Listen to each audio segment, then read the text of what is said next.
네, 오랜만에 뵙습니다. 자, 교정 경건에 시작하겠습니다. 오늘 본문의 말씀은 이사야 6장 13절입니다. 제가 한번 읽습니다. 그 중에 10분의 1이 아직 남아있을지라도 이것도 황폐하게 될 것이나 밤나무와 상수리나무가 배임을 당하여도 그 거루터기는 남아있는 것 같이 거룩한 씨가 이 땅에 거루터기니라 하시더라. 아멘.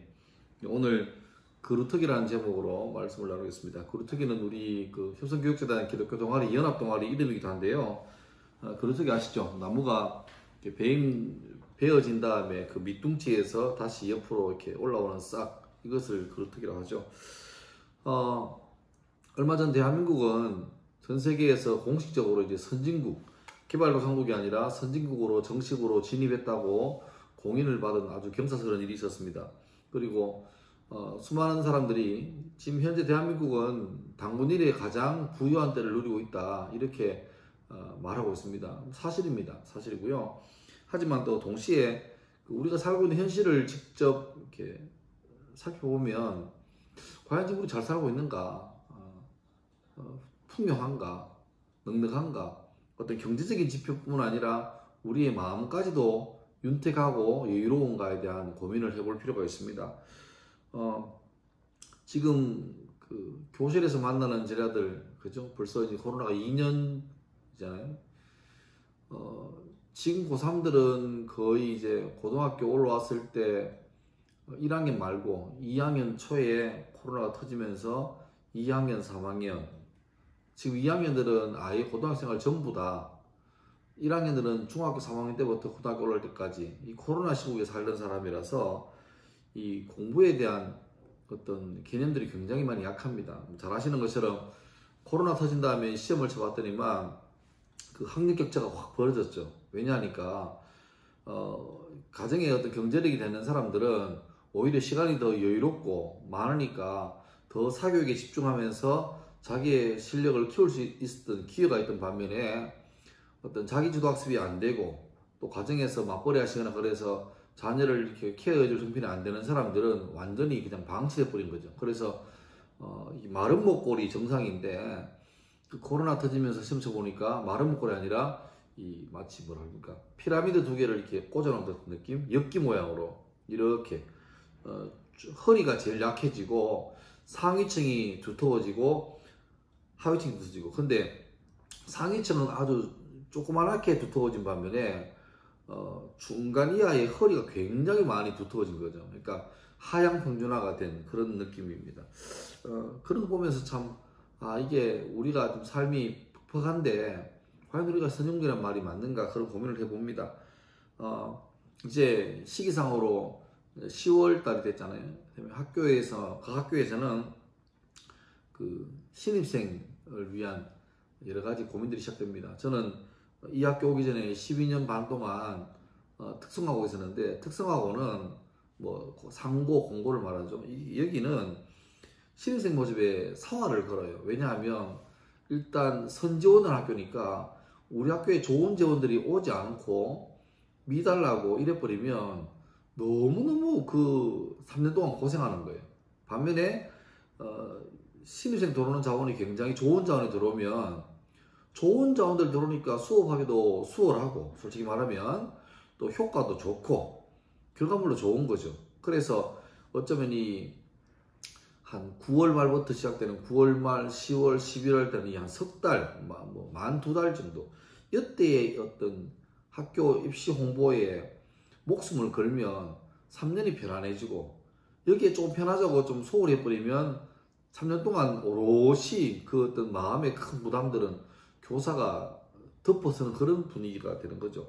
이제 저는 작년부터 이제 인문계학교에 왔습니다만 여기도 마찬가지 같아요. 여기도 이제 인근에 중학교가 있으니까 가서 어찌하든 좋은 재원들을 많이 모셔오고 영입해오고 데리고 와야 수업 질도 좋아지고 수업의 어떤 편성도 좋아지고 또 어떤 애들 전부 다 같이 동기부여가 돼서 같이 동반 상승 효과가 나타나는데, 이게 조금 삐끗해버리면 3년 동안 계속해서 그 아이들도 힘들고 쌤들도 힘들고 또 원하는 바 어떤 교육의 효과도 드러나지 않는 이런 악순환과 선순환의 결정적인 시기가 바로 요즘 같습니다. 오늘 제목으로 본문으로 봤던 내용은요, 이사야잖아. 이사야는 어쩌면 나름 잘 나가던 평안하던 시대에 갑자기 위기가 닥칠 그때죠. 이사야라는 선지자 자체가 왕족입니다. 나름 귀족 집안이었고 평안한 집안이었는데 갑자기 국가의 위기 상황이 도래한 다음에 하나님께서 앞으로 되어질 일에 대해서 쭉 말씀을 하시죠. 그런데 그게 장난이 아닌 거예요. 이 괜찮아 보이는 나라, 견고해 보이는 나라, 겉으로 봐서 전부 다 아무 문제 없이 앞으로 좋은 날만 남았던 것으로 기대되는 이 나라가 앞으로 어마어마한 재앙을 맞이할 거라, 그렇게 예언이 주어지는 그런 내용입니다. 근데 그걸로 끝내지 않고 하지만 이후에 메시아가 온다, 이까지. 그래서 이사야가 긴 성경이지만은 이 중에서 앞부분은 대체로 분위기가 좀 침울하지만 뒤에 가면서 그 침울한 분위기가 끝까지 갔을 때 소망이 생기고 희망이 생기고 구원의 열망이 여치는 이런 그런 구조로 되어 있습니다. 그 중에 대표적인 게 바로 오늘 본문의 말씀이죠. 밤나무 나무와 상수리 나무, 우거진 산을 다 덮고 있던 우거진 아름드리 나무가 갑자기 전부 다 베어져 버립니다. 뭐 불이 났든지 썩었든지 아니면 벌목을 하든지 다 베어버립니다. 그러면 그 울창한 숲으로 된 산이 하루아침에 민둥산이 되어버리죠. 소망이 날아가 버립니다. 야, 도대체 이게 답이 안 나오겠다. 하지만 그 절망적인 상황 가운데도 소망이 있는 것은 잘려버린 나무의 밑둥치에서 거기에서도 새로운 싹이 올라온다는 거죠. 미약합니다. 하지만 그게 소망이 있다는 거죠. 소망은 크지 않습니다. 작지만 소망이 있다는 자체가 앞으로 이 작은 소망에다가 큰 장래를 꿈꿀 수 있는 여지가 있다는 거죠. 오늘 밤나무와 상수리 나무가 배임을 당하여도 그 거루터기는 남아있는 것 같이, 그 다음 말 중에요.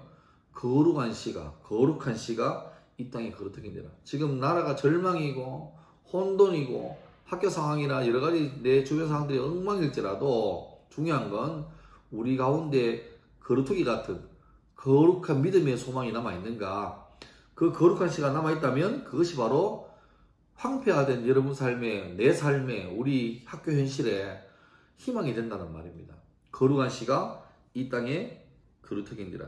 그래서 우리가 할 게 뭐가 있죠? 살다 보면 내 힘으로 할 수 있는 게 있고 내 힘의 영역을 벗어나는 일이 있습니다. 뭐 뻔하죠.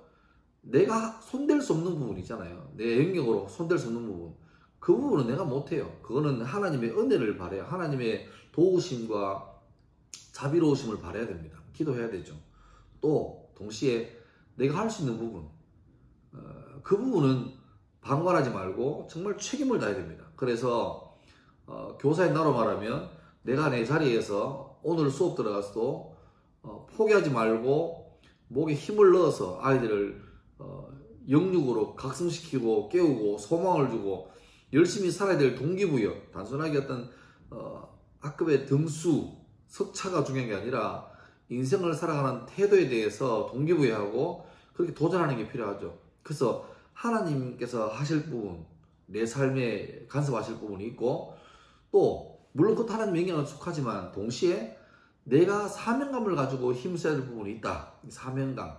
그거 잊어버리면 교사든 직장인이든 교육자든 주부든 학생이든 각 자리에서 내가 이 자리에 서 있어야 될 이유, 내가 이 모임 가운데 조직의 거루터기가 되어야 될 존재 이유를 잊어버리면 그 진짜 절망입니다.